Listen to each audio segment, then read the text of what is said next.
Hello, Vermonters. Welcome to Vermont Liberty Network again as we start to talk more about what our government's been doing, particularly during COVID, and using COVID to accelerate its usurpation of our rights and our pocketbooks. It's like this bloated tick that just keeps sucking the money and the liberties out of us. And we are rising up to fight back. So what I'd like to talk about particularly is the incomes of state workers and the size of bureaucracy that have continued to grow through COVID despite the rest of Vermonters suffering. I have an article coming out about that on True North Reports, which I hope you'll have a look at. But I also had an article originally about 2 years ago on this subject that I'm just updating, and that was on American Thinker. And I'm going to try to update those numbers here, and that's what I've done in this article. So first of all, what we're going to do is we're looking at a website that just shows Vermonters' median income right here. It actually goes back a little further here if we want, as you can see behind me on the screen here as I try to at least show you what we're looking at. But the links are there in the article on True North Reports. So what I did was I took these numbers here, which if you could see my cursor, in 2013, the Vermonters' median income was $57,797, which was a little bit higher than the national median income. You can see a few years earlier we were even significantly higher than that. But I picked the 2013 period as a recent one as we try to make comparative analyses with state worker and state executive pay over a recent time period while progressives have been growing the government, growing their programs, and increasing our taxes while our real incomes are going down, especially when you count in inflation. We'll look at that. So when we look at this number, we'll see that from 2011 to 2016, from this period here to 2016, Vermonters' median income was above the national average. And then in 2017, 18, and 19, it was below the national average.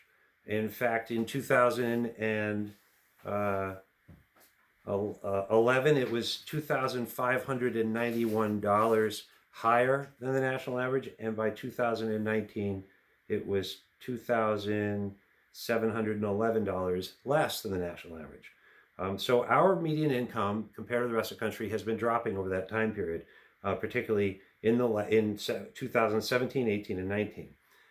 Now, our median income against our own income dropped 2.4% in 2017, and it rose only 3.2% in 2018, which is not that bad. In 2019, it rose 1.8%. We don't have numbers yet for 2020, but most Vermonters aren't doing well.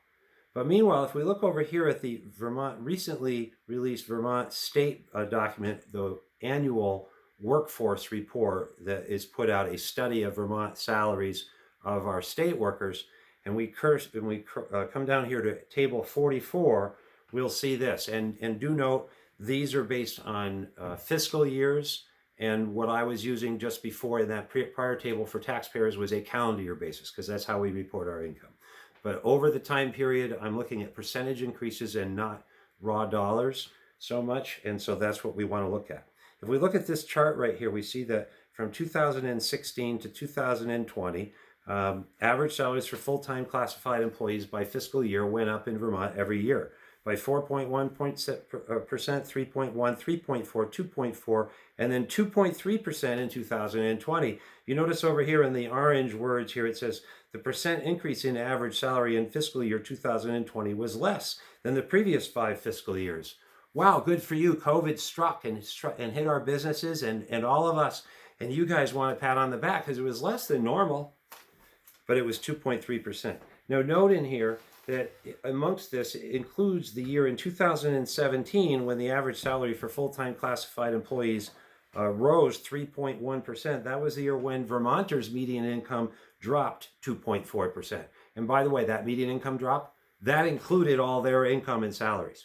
So the disparity is actually much worse than the numbers really show. Now, if we come down here a little further, we'll go to table 46. And now we'll see that their own table shows a wealth shift. It's called, they say over here, oh, I cursored it too far. They say in their orange here, over that past 5 fiscal years, the entire salary distribution has quote unquote shifted. The number of employees decreased in the lower pay ranges and increased in the higher pay ranges. Well, I'll say, let's look at this table here. You can look at this. This is government data. So if you look at this, so you see the blue line is the current, the 2019 numbers. 2015 numbers is that gray line. So if you look, what happened was the number of employees earning for the state earning less than $35,000 dropped 53%. The numbers earning $35,000 to $45,000 dropped 51%. And then you get over here, and when you get into the big numbers, starting here at $65,000 to $75,000 over that time period, increased 47%. And then the number of Vermont employees earning $75,000 to $85,000 a year increased 60% over that time period. I'm scrolling up here so we can show you the time period. My cursor. So from 2015 to 2020, that's that quickly of a shift. And then it shifted 106% increase in those earning $85,000 to $95,000. And here we see for those earning over $95,000 a year in Vermont, over in the government, over a 5-year period, increased 222%. That's table 46. We come down here, and here are all the details. We come to table 47. We can come to the little details here. What I want you to see here is that for fiscal year 2020, during COVID, we have here an expenditure of $781,214,000 and $160. $781 million, $781 million, okay? At an average cost per employee of $102,845 for, if you look here in the notes here, note number 3, based on the average number of classified employees during fiscal year 20, 7,596 employees. If you do the math, that's where you get your $750 million. So we have almost 8,000 employees working for the state in 2020 who earn an average of $102,845. If you look down here a little bit further, here it shows you the total pay, table 48, and here's your $102,845, an increase of 4% in 2020 over 2019. This blue part includes benefits, paid benefits, and other compensation packages that are indeed part of what we pay for our employees. It doesn't come out of air or just from the federal government. You'll see again in all these years the increases. This shows the increases, substantial increases for state employees year after year. And if we then look back to table 47, and we look at these numbers again, this is the math that I've done in the article I've put out here. In 47, we see, wow, I love computers.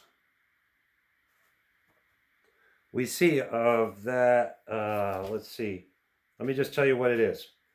If you look at these tables, the increase from 2016 to 2020 for state employees was a 14.9, or for executive pay is a 14.9% increase in a 4-year period.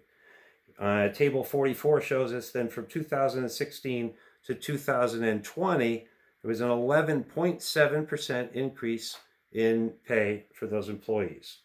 Now, if we go back to Vermont's income numbers here, and we did the same math for that period, we would find, as I've detailed in the article, that from this period, 2013 to 2019, because we don't have 2020, so over a 6-year period, our median incomes only increased 9%. And that included all of their income. And these median incomes, these total numbers, include all these 9,000 state workers getting $102,000 a year. So what this shows us is that our incomes only grew 9% over a 6-year period, during which theirs increased almost 14.9% for executive pay, and 11.7% for state workers over a 4-year period. And now let's look at inflation.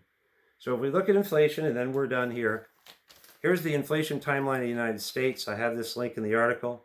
So we started here with 2013. This is a little confusing because it says 2012. I saw this, and this says 2013 and 14. But using this as our baseline, then when we get to 2019, we've seen a 9.42% increase of inflation over that 2013 to 19 period.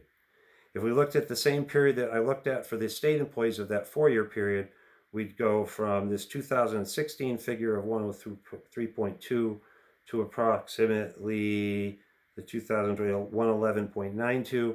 So that's about an 8% inflation increase over the time period where their wages increased 14.9 or 11.7% respectively. Over that time period, Vermonters, you've lost real wealth in your incomes as measured in your incomes. We have not counted your taxes. We have not counted the impact of increasing income taxes and sales taxes. And this is why Vermont Liberty Network and the groups of many very capable people and writers who are coming together to start to cry foul about this are asking you to read these articles and become aware. Because COVID has not interfered with their use of climate and racial justice and COVID itself to keep rescuing us from these so-called problems. Our median Vermont incomes used to be higher, and it seems like the poorer we get, the more they take. And part of what's happening here is that a lot of people are being moved to Vermont who are impoverished, whether they are refugees who are coming here sometimes with PTSD, destitute, no money. That's why they're rescued from these places. They don't know our language. They can't contribute to our economy. We have people coming to live in Vermont who are from the inner city within America. Sometimes many of these people are of color. Particularly, we also have a lot of gang traffic that our government wants to say that having them arrested is because our police are racist and not because there's an active fentanyl trade going on. We also have illegal immigrants, is what we used to call them, undocumented workers. They're not workers. There are over 4,000, they say, just in Burlington. Now, what I'm getting at with these numbers is these are people who by definition are usually demographically very poor.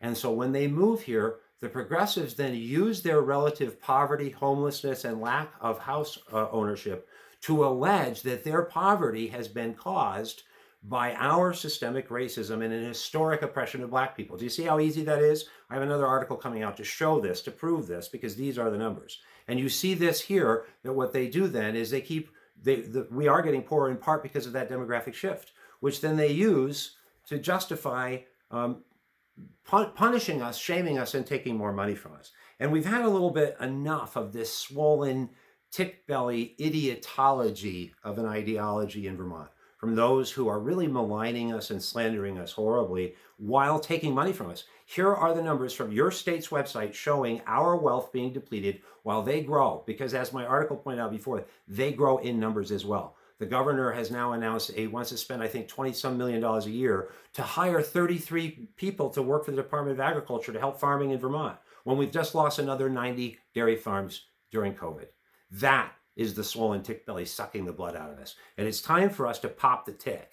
We are the people. They are supposed to serve us instead of making us serve them while they grow fatter and wealthier at our expense. They are not Robin Hoods rescuing the poor. They are the sheriffs of Nottingham, and they are stealing from us. So look at these numbers, get educated, get mad, because you should be, and they're going to keep doing it as long as we let them have their hands, have free access to our wallets and our pockets and our way of life. So I hope that you will subscribe at True North Reports if you have not, and watch our articles, share them, get other people to become aware of the many things that we talk about, like we have here. They're not being talked about in the mainstream media. This should be proof to you that you're being lied to, because we don't even have these open discussions. We don't even allow these views to be heard in our media at all. Thank you very much for listening today. I'm really grateful that you joined us, and have a great day. Nothing is sweeter than Vermont liberty. Just remember that.